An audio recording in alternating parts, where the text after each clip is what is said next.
par le Christ.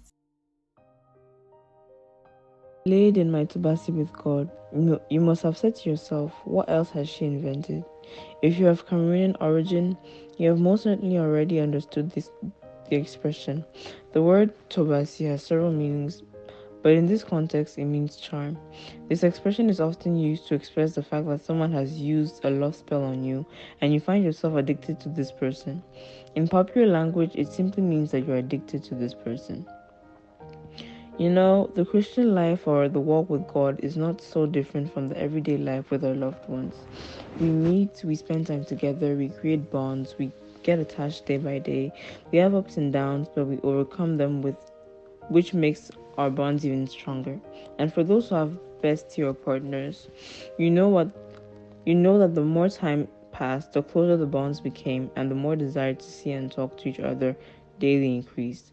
Let's even talk about romantic relationships. For those who live the love story, depending on the level of your relationship, the more time you spend together, the more you've opened up to each other. You shared intimate things, share most of your time together. The harder it becomes to do some of those things without each other. She becomes your partner of joy, sadness, anger, project, etc. Why? Because you have already created a certain routine over time. The more your love grew, the more your intimacy intensified, and the closer the bonds became. Well, it has to be the same with God. If after several years of Christian life you still cannot integrate God into your daily life, into your problems, your joys as well as your sorrows, then there is a problem somewhere. Because if God was your intimate, you should not put him aside or appeal to him in last position. One of the signs of your spiritual growth is your addiction to the presence of God. The more you grow in Christ, the more you become dependent on him. You know you can say to someone, I love you, but if the actions do not follow the words, then this sentence is empty and without interest.